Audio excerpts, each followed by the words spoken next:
Greetings and salutations, everyone. My name is Andrew Kirchhoff, and welcome to my YouTube channel. Today, I posed the question, should we be avoiding these running backs? I'm referring to Ezekiel Elliott, J.K. Dobbins, Miles Sanders, Cordarrelle Patterson, and James Conner. Over the course of today's video, I'm going to go ahead and review all the statistics regarding these players and the pros and cons as to whether or not you should or shouldn't be targeting them in your upcoming 2022 fantasy football drafts. Now, the reason why I wanted to specifically focus on this topic is because 3 of these 5 players that I mentioned were all top 10 fantasy running backs last season. So it's extremely vital to get the information that you need to make the correct decisions in your upcoming 2022 fantasy football draft. Speaking of, for those of you who are looking to draft and prepare yourselves for your leagues, be sure to check out Underdog Fantasy. If you're looking to gain drafting experience this offseason, join one of Underdog's very competitive best ball tournaments this offseason. Again, when you go to Underdog Fantasy and sign up using promo code Andrew, Underdog Fantasy is willing to match up to $100 of your first deposit. You deposit $20, they'll match that with an identical number and get you ready to go for a multitude of drafts, whether it is Best Ball Mania 3, the Puppy 3, and much more coming down the line. Not only that, when you sign up using promo code Andrew, I will personally send you an email with my 2022 fantasy football draft rankings for a half and full PPR scoring format. That includes by tier rankings for the quarterback, running back, wide receiver, tight end, kicker, and defensive positions, along with my top 200 flex. But I'm not just going to send you my rankings once and hope that you draft in the next week. No, I'm going to go ahead and send you weekly updated rankings until the end of this month in order to help you win your 2022 fantasy drafts and leagues. Outside of that, another reminder, if you have not yet already, we're making daily fantasy football content here on the channel for the entirety of the 2022 season. So for those of you who are trying to gain an edge on your league mates, be sure to subscribe to the channel because we're going to go ahead and prepare you for your fantasy drafts. And during the season, we're going to help you capture those championships.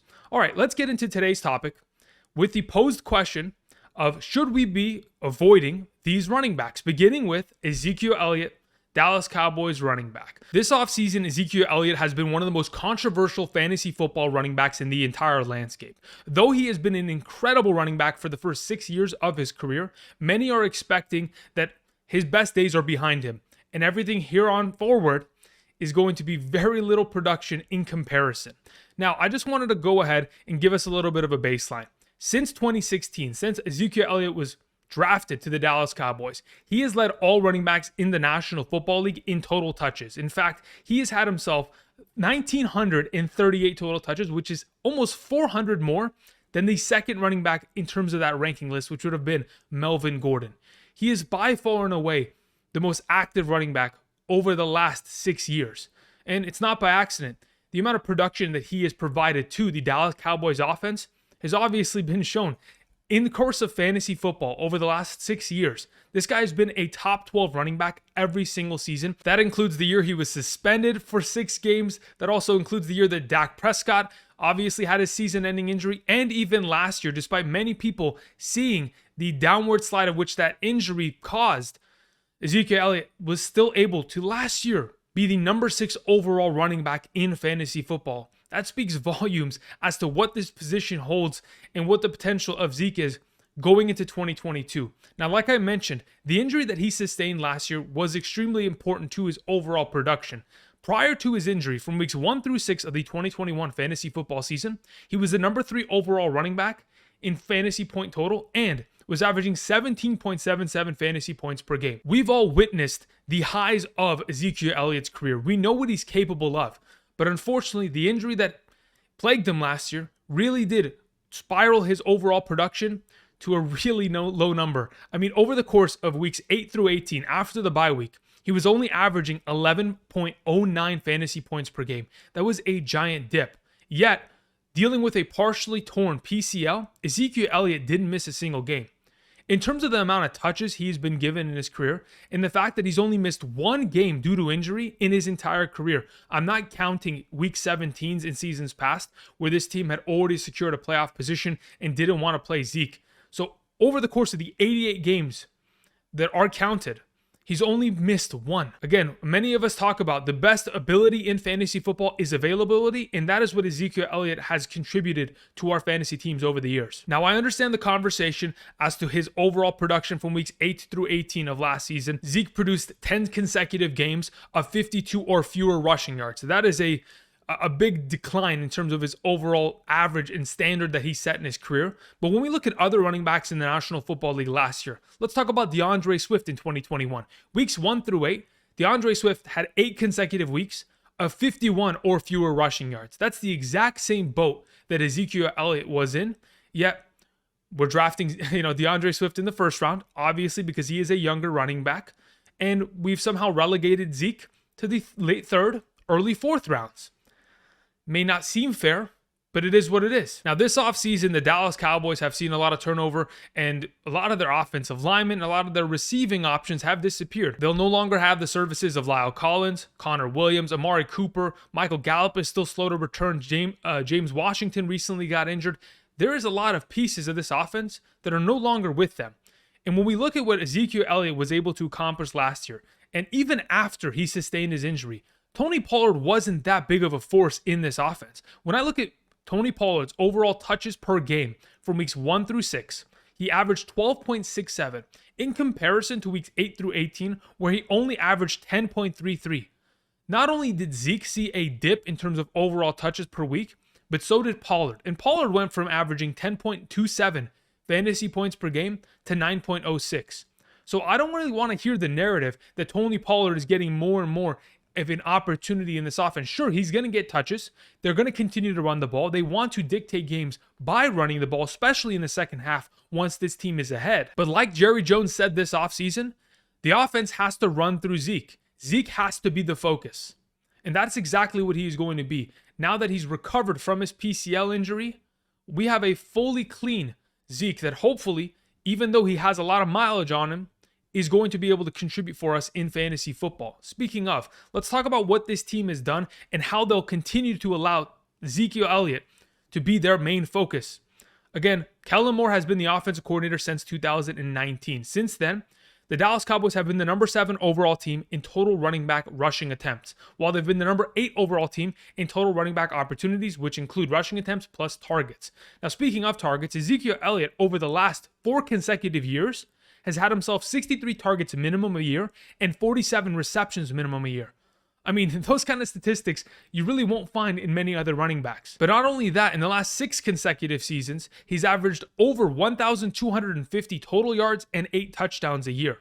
We're talking about one of the most successful running backs in fantasy, yet he's continuing to slide down draft boards because people are uncertain of his potential. And I understand that, but let's take into account he was injured last year, and going into 2022, there's always a potential for injury.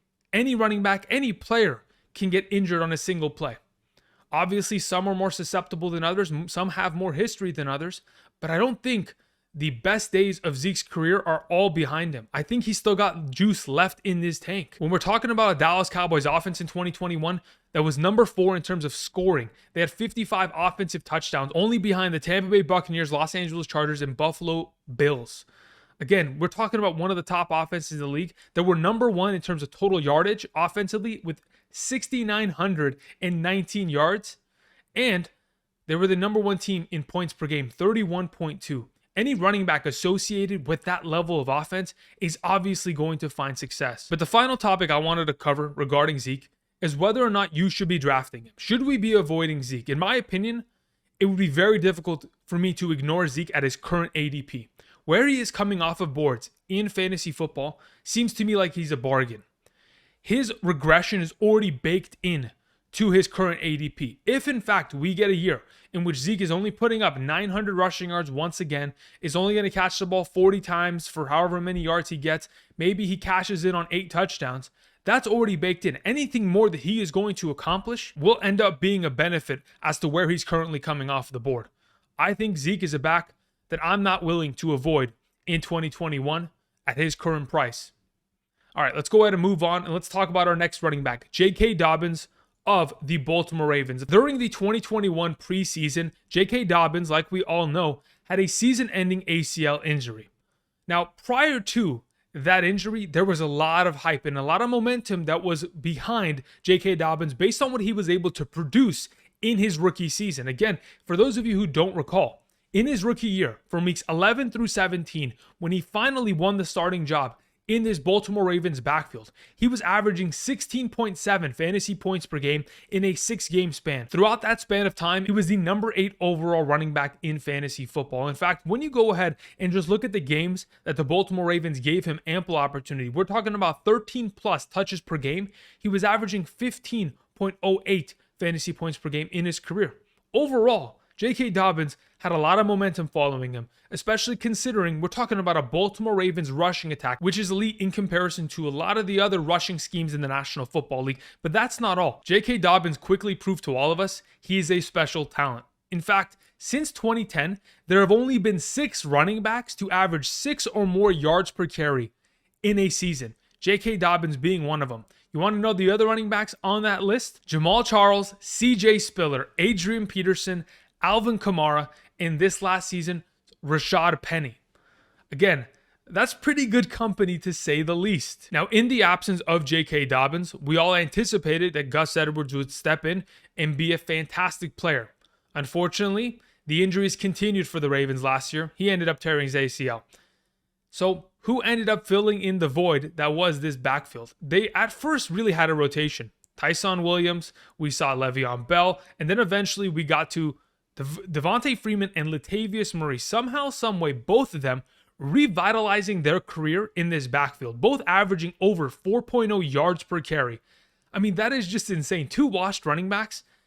As long as you put them in this backfield, they end up producing great numbers. That really wasn't much of a surprise because, again, J.K. Dobbins, he averaged over 6 yards per carry in his time in his rookie year. We even saw Mark Ingram in 2019 average 5.0 yards per carry, and Gus Edwards in 2018, 19, and 20 averaged 5.0 yards per carry or better in each of those seasons.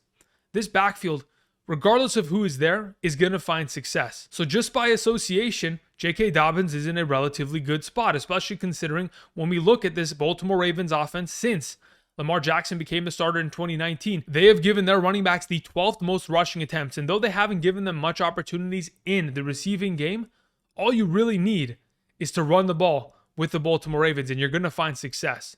Now, like I mentioned, Lamar Jackson taking over in 2019. It's clear to all of us that when Lamar Jackson is continuously running the ball, it is impacting the upside of the running backs on this team. Over the course of the last 3 seasons, Lamar Jackson has scored 16 rushing touchdowns. Obviously, there's been a huge impact besides the carries that are being taken away, but touchdowns are a huge factor in fantasy football.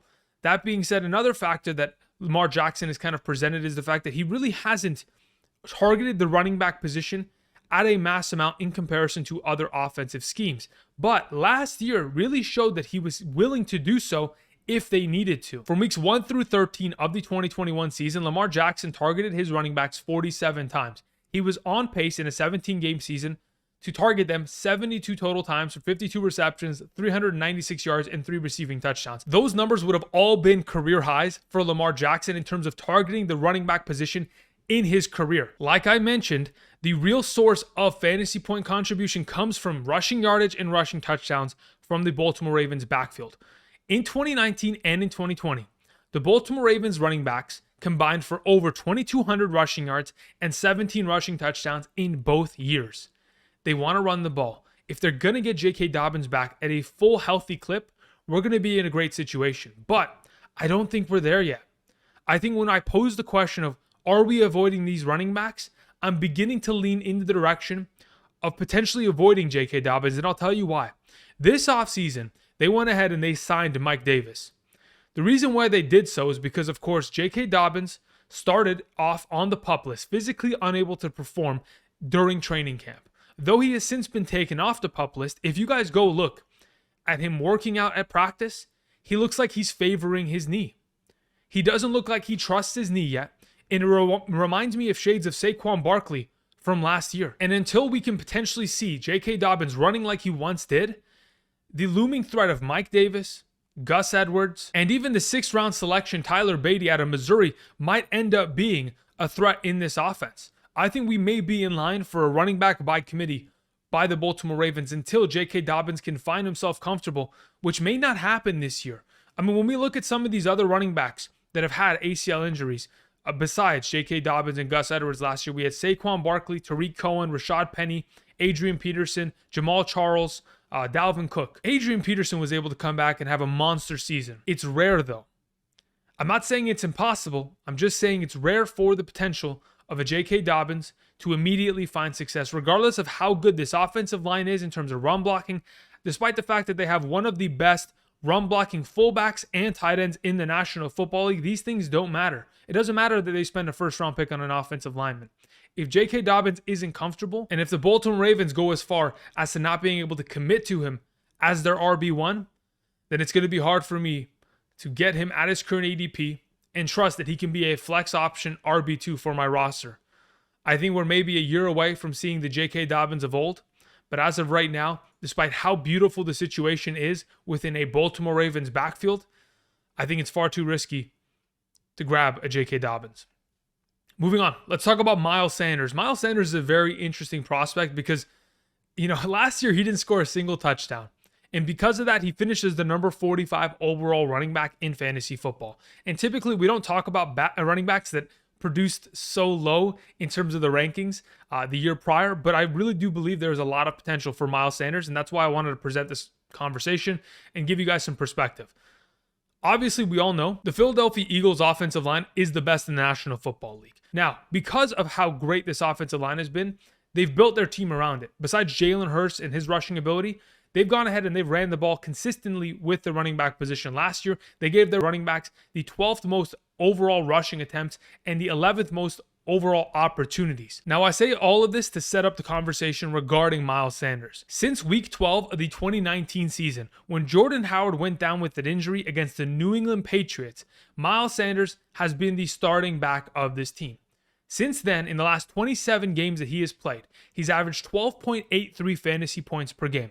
In games where he's been given ample opportunity, 15 plus opportunities in a game, he's averaged 14.94 fantasy points per game. That's 20 of his last 27 healthy games. That's 74% of the time. Again, I don't really blame Miles Sanders for what happened last year. Let me explain. Obviously, it's rare for a running back to have 100 total touches in a year and not score a touchdown. I went ahead and did some research.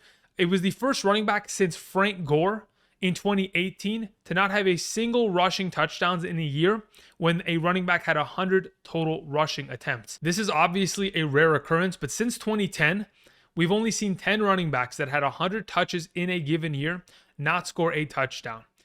In the following year, for those running backs, only one of them was able to find the end zone 3 or more times. So we have a conversation regarding Miles Sanders going into his final year of his rookie contract. He's either going to be the primary RB1, or he's going to be relegated to, once again, being maybe 4 touchdowns and not ending up producing anything for us in the year. Which side do you sit on? Well, let's talk about what exactly happened in the red zone last year for Miles Sanders that caused him to score 0 touchdowns. Last year, Miles Sanders had 20 red zone rushing attempts, 5 of them inside the 5-yard line. On those 5 attempts inside the 5-yard line, he racked up -5 rushing yards and 0 rushing touchdowns. That's often because either he wasn't able to get the job done or the offensive line had far too much penetration in it from linebackers, interior defensive linemen that made plays on the ball. Nonetheless, when we go ahead and look at his overall opportunity in the red zone in comparison to the other running backs in this offense, inside the 5-yard line, Gainwell had 2, while Scott had 10, and Howard had 6. Now, in the 10 healthy games that Miles Sanders had last year, where he did not leave the game early due to an injury and was good to go, when we split the total opportunities in terms of goal line snaps, Miles Sanders had 15, while Gainwell, Scott, and Howard combined for 13. Obviously, they want to use Miles Sanders as their goal line back. But really, when they even have him on the field, Jalen Hurts is stealing a lot of that value. We're all aware as to how rushing quarterbacks can impact the overall touchdown ceiling of their own running backs. For example, Lamar Jackson with a J.K. Dobbins going into 2022. But last year, Jalen Hurts had 13 rushing attempts inside of the 5-yard line, 7 of them leading to a rushing touchdown. Again, he was a QB sneak legend. When I go ahead and found the 5 games in which Miles Sanders played with Jalen Hurts, in which Jalen Hurts scored a rushing touchdown, what is this? 1, 2, 3, 4, 5 of them came from QB sneak, 1 from a quarterback scramble, and the other from a read option play. There was so much opportunity for Miles Sanders to score, but They prefer to QB sneak it instead of hand it off to their primary lead back. Now, besides the rushing touchdowns that Jalen Hurts obviously siphoned from his overall total, there was a lot of production from the running back position when Miles Sanders wasn't active. He had a short stint in which he was injured, and when he was injured last season, the running back production was incredible. In week 8, Scott had 18 points while Jordan Howard had 17.7. In week 9, Howard had 13 fantasy points. In week 10, Scott had 11.5. Howard had 8.3. In week 17, Scott had 22.6 fantasy points. In week 18, Kenneth Gainwell had 16.7 fantasy points. Because of the amount of success this offensive line finds and the scheme that has been built around Jalen Hurts and running the ball, whoever the starting running back is going to continue to find success in this offense. In fact, last year, the running back position scored a total of 16 touchdowns. 15 of them were rushing touchdowns. Now, when I went ahead and looked at all the games that Miles Sanders played in, 9 of those rushing touchdowns was when Sanders was not even active. So the huge chunk of games where he could have even potentially scored a touchdown wasn't active. Now, the final pieces of information I want to talk about regarding Miles Sanders before I give you guys my overall idea as to whether or not we should be avoiding or potentially targeting him in 2022 is that once Miles Sanders returned from injury in week 11, if you go ahead and isolate the 15 healthy quarters that he played prior to getting injured in that week 16 contest. So from weeks 11 through 16, in the 15 quarters that he played, he averaged 13.57 fantasy points per game without scoring a single touchdown. Throughout that span of time, he was averaging 19.73 rushing attempts per game and 2.67 targets per game. Speaking of targets, in the 10 healthy games he played last year, he had 24 receptions, while Kenneth Gainwell had 23 receptions. Though Gainwell does dig into that work, it's not like Gainwell is getting all of that third down receiving upside that Miles Sanders can certainly vie for in 2022. With all of this mentioned, I look at Miles Sanders, his 5.5 yard per carry average last year, which was only second to Rashad Penny last year. And I think to myself, man, we have a running back that is being so undervalued because of the unluckiness of his overall touchdown upside, that when he's been given opportunity in his career, has developed and contributed high amounts of fantasy volume, regardless of whether or not he finds the end zone. I look at Miles Sanders and I'm thinking to myself of Leonard Fournette, James Conner. I'm thinking of those players from last year that you could eventually invest in and maybe find this year's breakout running back, a guy that could end up being an RB2. At his current ADP, I don't mind taking the risk on Miles Sanders. It just depends on the roster that I'm building. I can't rely upon him because I don't know what I'm getting out of him. But I know what this Eagles offense is capable of, especially in the running game. So if I'm bought in on that, then I'm willing to go ahead and buy in on a couple shares of Miles Sanders this season. Let's move on to Cordarrelle Patterson.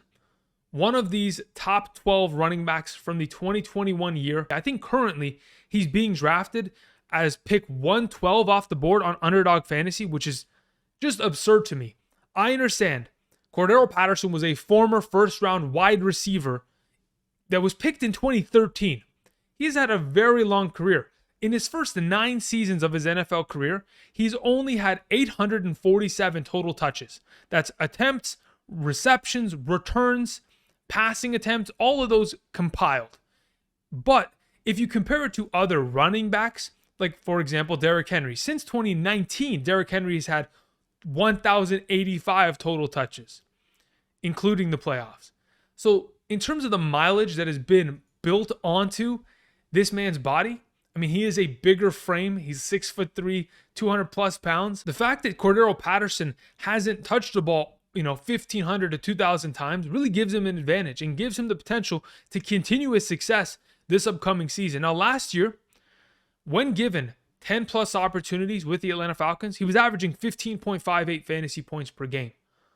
Again, throughout his career in the National Football League, when you look at 2013 through 2020, he was finding similar production. In fact, whenever he's been given 10 plus opportunities per game throughout the first 7 years of his career, he was still averaging 11.07 fantasy points per game. Now, with all that said, he's still a one-year wonder. We don't know if Cordarrelle Patterson is going to be able to duplicate what he did last year. I personally think it's going to be difficult for him to duplicate the touchdowns that he produced. Again, last year, the Atlanta Falcons had 31 offensive touchdowns, passing and rushing. He scored 11 of those total 31 touchdowns. Now, I still think that Cordarrelle Patterson, even with less touchdowns this year, can put up very vital numbers to our fantasy football teams. For example, if Cordarrelle Patterson going into 2022 produces the same yardage, receptions, overall, and we subtract 5 touchdowns from his overall total, he would have went from being the number 9 running back in fantasy last year to the number 19. So if Cordarrelle Patterson is going to be utilized as the starting running back of this team, with the amount of receptions that he maintained last year, I think there's a very good argument as to why we should be drafting him. Again, they rewarded him with a 2-year, $10 million contract. Now, when I did a little bit of research regarding Cordarrelle Patterson's usage, he had 294 snaps out of the backfield that led to 153 total rushing attempts. He went ahead and lined up in the inline, slot, or out wide 177 snaps. Now, in terms of his overall usage, whether it's out of the backfield, in the slot, out wide, as a receiving option last year, he had 43 receptions, either behind the line of scrimmage or between the 0 to 9 yard range. So he's always going to be a relatively close receiving option and check down for the quarterback position of the Atlanta Falcons, considering his average depth of target isn't great. He can certainly use his speed on the outside and make plays like he did last year, but they don't need him to. Now, when you're able to go ahead and handle 205 total touches from the Atlanta Falcons backfield last year, which only consisted of 46% of their running back touches, and now you're going into 2022 with no Mike Davis back there. They're going to bring in Damian Williams and Tyler Algier, who we'll mention in just a bit.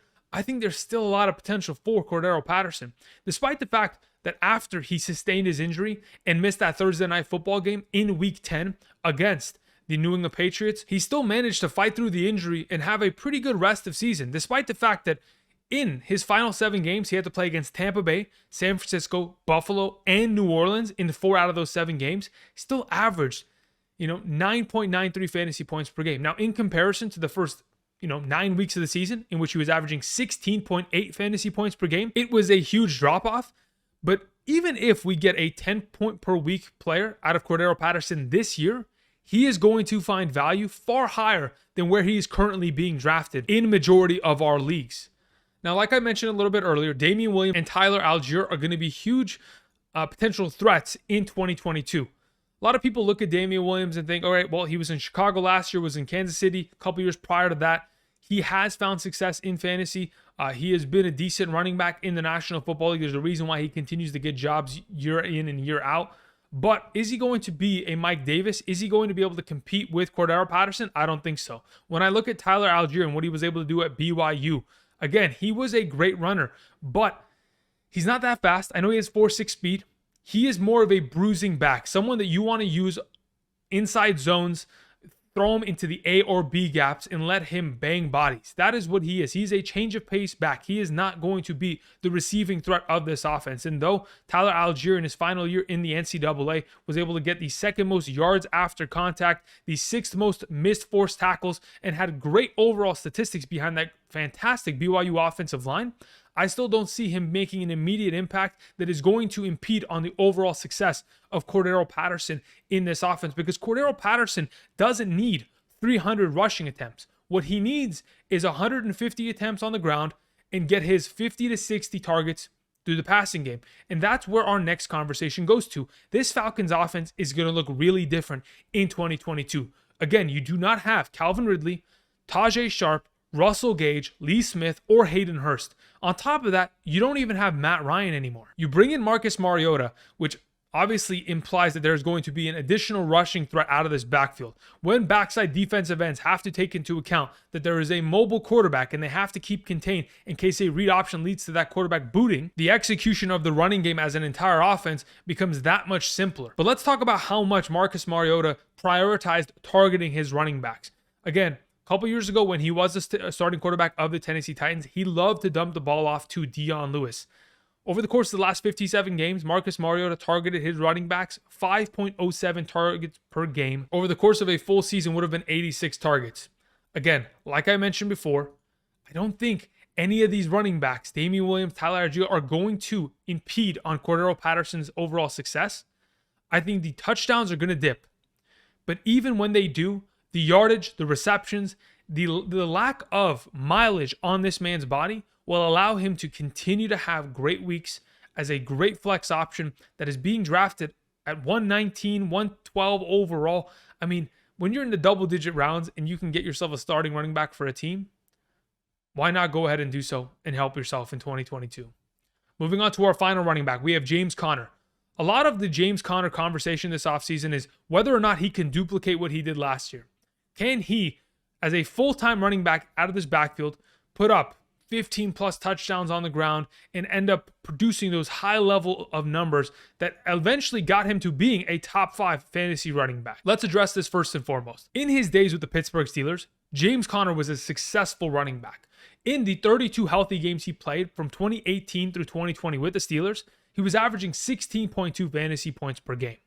Now, going into 2021, there was obviously a little bit of hesitation as to what the value of James Conner was, because the anticipation was that Chase Edmonds was going to be the starter.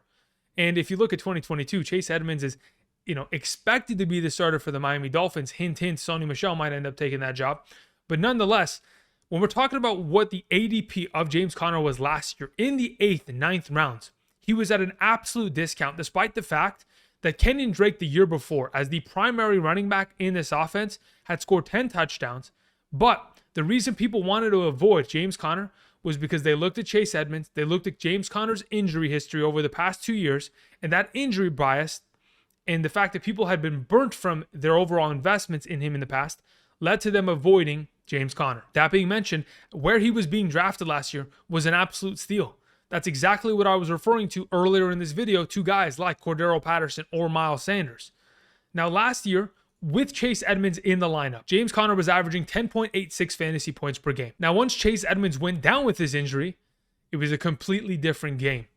James Conner went from averaging 12.11 touches per game to 21.67 touches per game.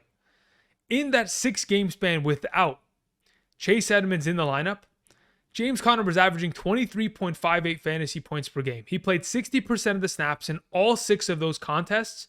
And on top of it, his receiving total skyrocketed. He went from having 7 receptions in the 9 games he played with Chase Edmonds last year to earning 5 receptions per game without Edmonds in the lineup.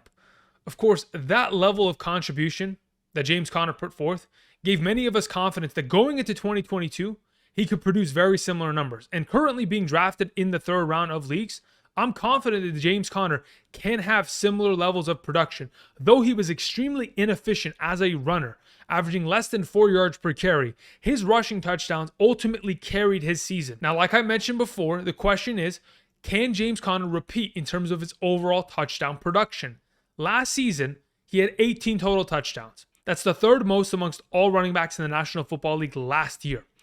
It's not uncommon for James Conner to score touchdowns. You go back to his career, in the 32 healthy games that he played with the Steelers, he scored 26 touchdowns there. He's got a nose for the end zone. But in terms of the rarity, in the amount of touches he had and the touchdowns that he scored, I mean, just looking back in the last 20 years of the National Football League, the other running backs that he was in comparison to was Brandon Jacobs in 2008. Again, when you're scoring a very high volume of 15 rushing touchdowns and 3 receiving touchdowns, regression is most likely going to occur. But looking at the red zone opportunities of running backs from this backfield over the last 2 years, it is clear to me that James Conner is going to be given similar opportunity and may end up putting up 10 easy touchdowns once again on the ground. When you go back to 2020 and look at the red zone rushing attempts from Kenyon Drake inside the 5-yard line, Kenyon Drake was the number 3 running back in that category with 21 attempts that led to 9 rushing touchdowns. Last season, James Conner was number 2 in that category with 16 attempts for 10 rushing touchdowns. Cliff Kingsbury wants to use their running backs down on the goal line, and they will continue to use Kyler Murray as a threatening option to force defenses to have to keep their backside defensive end square and not committing to the inside run. Now, for the amount of times that I've mentioned Chase Edmonds throughout this video, it's important to remember what his contributions were for the Arizona Cardinals. He was a primary receiving back. In 2020, 53 receptions, 402 yards. Last year in 2021, 43 receptions, 311 yards. Those amount of targets are going to have to go somewhere. I don't see that going in the direction wholly to Darrell Williams, who they signed this offseason, or Keontae Ingram, who they drafted out of USC. I think there's a very good chance that James Conner continues his overall rampage of success in 2022. And as long as he's able to stay healthy, the amount of targets that he's going to be able to see will get him into that RB1 fringe conversation. It's a matter of whether those touchdowns are going to accompany him to get him to that next level. All signs are pointing towards another great season for James Conner. There's a reason why the Arizona Cardinals felt confident enough to ink him for a 3-year, $21 million deal at the age of 27. That signing shows the confidence of the Arizona Cardinals, and in my opinion, gives me confidence that we should be drafting James Conner this year rather than avoiding him. So, as a full recap, I do like Zeke, Sanders, Patterson, and Conner this year. J.K. Dobbins, it's going to take a little bit of time for me to get on board and want to trust him. But for right now, until he can trust his knee, I'm going to go ahead and pass. That is today's content. I want to thank you guys all for watching. If you have not yet already, be sure to subscribe down below. Click the like button. Let me know down in the comment section. Are you trusting these running backs going into your 2022 fantasy football seasons? Are their discounted ADPs not enough to get you to draft these potential fantasy studs? Again, if you haven't checked out Underdog Fantasy, be sure to do so today. Using promo code Andrew not only gets you a first-time deposit match up to $100, but it also gets you my 2022 fantasy football draft rankings, which I will be updating and sending to you once per week until the end of August. Should be good to go. So go ahead and check out Underdog Fantasy. Start drafting today. Outside of that, thank you guys for watching. And until next time, which of course we'll be talking about the wide receiver position, I'll see you guys. Peace.